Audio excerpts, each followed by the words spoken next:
The reveal of Pokémon Scarlet and Pokémon Violet DLC was no surprise, but that doesn't mean that there were no surprises in them. And now that I had enough time to look at this trailer frame by frame, I'll give you all the details of what I found, together with some speculation of what some things could mean. So hey, I'm Not So Ace Trainer, and what about the DLC trailer? Let's get into it. Let's divide this into two parts, one for each DLC. We'll first start, of course, with the teal mask, just like in the trailer.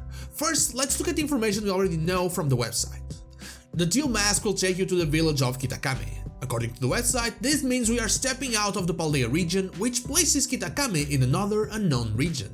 From the trailer and the fact that the student is stepping out of a bus, plus the mention of a great mountain towering over Kitakame, we could place it somewhere between Paldea and supposedly Kalos, since we do have a very large unclimbable mountain right there. Kitakame is also the name of a city located in Iwate, Japan, and it is undeniable that the theme seems a lot more Japanese than Mediterranean, meaning that could be the inspiration behind this village. This could also place this land not really close to Paldea, but somewhere in the Hoenn, Kanto, Sinnoh, and Johto areas of the Pokemon world.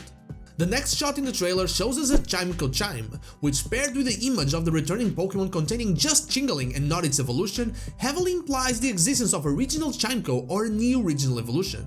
The missing Yanmega might also have the same connotation. The next shot shows us some apples, and the website mentions the fact that Kitakame has apple orchards. This, and the fact that we are there on a school trip collaborating with another school, might hint at the existence of the Manzana Academy mentioned in the Pokemon League interview. It could also have a different name since we are no longer in Paldea, and due to its Japanese motif, which could be the Ringo Academy, Ringo being apple in Japanese.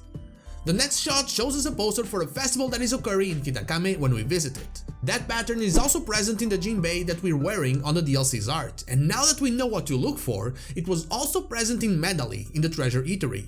This further implies a proximity between Paldea and the land of Kitakame.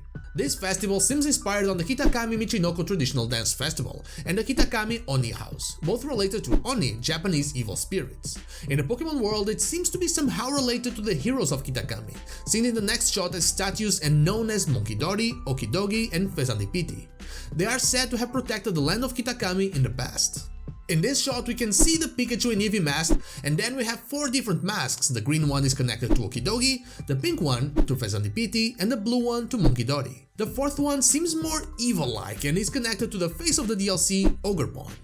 Judging by the brighter colors of the masks and the darker colors of the Pokemon we've seen, there's a chance that they are somehow quote-unquote evil in the DLC, corrupted by Ogerpon, and we have to purify them. Something that gains more traction in the DLC art since they seem to be getting along pretty well with the Pokemon. This next shot basically explains to us the story of the first part of the DLC. It is based on the tale of Momotaro. Momotaro is a popular Japanese folktale about a boy who is born from a peach and becomes a hero. One day, Momotaro decides to defeat a group of demons who have been terrorizing his village. He sets off on a journey, and on the way, he meets a dog, a monkey, and a pheasant, who join him in his quest. Together, they successfully defeat the demons and return home with treasures they found in the demon's castle. And that's exactly what we have: a dog, a monkey, a pheasant, and a terrifying demon. Also, the treasure thing fits Scarlet and Violet like a glove. Here we have our first look at Carmine and Kieran. They sport their Scarlet and Violet themes on their hair. They are from Kitakami and attend the Blueberry Academy that will be part of part 2 of the DLC, but we'll get there. In this image we have lanterns with various Pokemon typings, something that has become a theme in Paldea as well. And we can see dust very similar to the Terra particle we see in the map of Paldea. This could mean that whatever is affecting Paldea is also affecting Kitakami, which would fit with the crystals in Ogerpon's mask. We know that the story of part 1 is connected to the story of part 2 and that you can only start part 2 after finishing part 1 and the game, meaning it will very likely somehow tie into Area 0. And now we get to part 2, the Indigo Disk. As per the website, in part 2 we become an exchange student and visit the Blueberry Academy, which is Naranja/Uva's sister academy. As mentioned before, this is also where Carmine and Kieran study. It is described as an unusual recent academy that focuses on battling and that has most of its building underwater. It is also impossible to not think about the Ether Paradise when looking at this scene. Still, it being underwater takes us right back to Atlantis, something that is mentioned in the game's text files, especially when it is related to Area 0. Its name being Blueberry Academy and not Arandano Academy implies it is not located in Paldea, just like Kitakame. Its curriculum being focused on battling most likely tells us that this will be used as a battle facility for the DLC postgame. Here we can see the Blueberry Academy symbol, which is also present in the logo for the DLC. This next scene shows us a Geodude and Mamoswine, Pokemon that aren't in Scarlet and Violet and also not on the announced Pokemon for the DLC, and a map that seemingly keeps track of Paldea's weather. The lettering on top coincides with the one in the map in the player's room, with some added letters after, which could mean something like Paldea Watch or something. Since the map seems to tell us that there are Geodudes somewhere in what I believe is Paldea in a non-desert area that is being affected by a sandstorm, I believe it will serve as some form of Dex Nav type of thing, where rare species of Pokemon not native to the Paldea region will be appearing in the main map, especially considering the Blueberry Academy seems to not have a landmass for Pokemon to spawn in. Here, there's not a lot to go on, though that thing over there is also in the professor's notes hinting at maybe a connection to the Blueberry Academy, or at least at an interest in what's going on in Area Zero. In the battleground scene, we see 4 silhouettes, which might be the 4 characters we see in the art for part 2, seen here ready to battle while surrounded by the grass, fire and water energy. In the middle we see Carmine and Kieran, with some energy emanating from them, maybe implying a greater role to play in the DLC than just being new characters.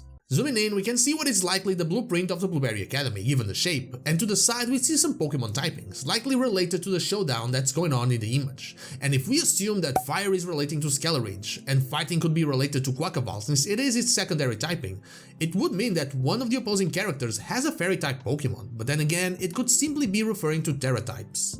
Then we get the logo for the hidden treasure of Area Zero, which is comprised of 18 hexagons, one for each Pokemon type.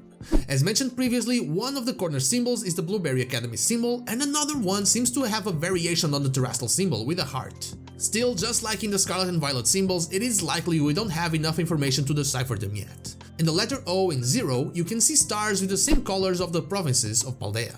Then we are formally introduced to Ogerpon and to Terapagos, likely to be the Disk Pokémon Heath encountered, the source of Terrasal, and that thing on top of the image of the Disk Pokémon, which I was a bit disappointed was actually the being. Also, Terapagos doesn't have 6 letters, though Indigo does have that number, so it is likely that's the Pokémon's codename. It has a Terrasal crystal in the center of its pack and 1 pentagon for each of the types, which, since it is a pentagon and not an hexagon, raises the doubt that it is not what is being referenced in the Hidden Treasure of Area Zero's logo or the hexagonal plates referenced in the Disk Pokémon's entry, for example. It could imply the existence of another, more powerful form or even another Pokémon. Also, creating a Pokémon that has every single type on its back means that we will likely never get another Pokémon type again. Terapagos also looks similar to depictions of the turtle in the tale of Urashimataru. This is a Japanese folk tale about a young fisherman who saves a turtle's life and is rewarded with a trip to the underwater palace of the dragon god. He stays there for 3 days and is given a magic box as a gift, but when he returns to the surface, he discovers that 300 years have passed. Everyone he knew is gone and he is alone in a world he doesn't recognize.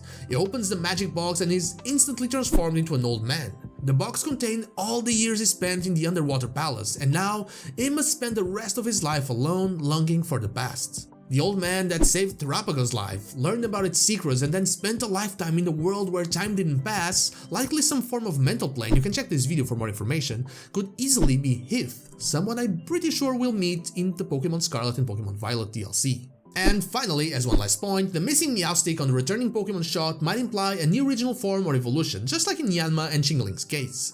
And that, my friends, is everything I found in the trailer for Pokémon Scarlet and Pokémon Violet DLC, the hidden treasure of Area Zero. But did I miss something? Please let me know in the comments down below. And now also, before I go, let me thank my Twitch viewer Dr. Kaz Navler for claiming the shoutout for this video. Thank you so much for all of your support. And now, like the video if you like it, dislike if you don't, and don't forget to subscribe to the channel for more Pokemon content, and also ring the bell so you know when the next video is out. You can follow me on social media and Twitch as in there Wednesday to Sunday, not Saturday, or join our Discord, all the links are in the description. Thank you so much for watching, and I'll see you all on the next one.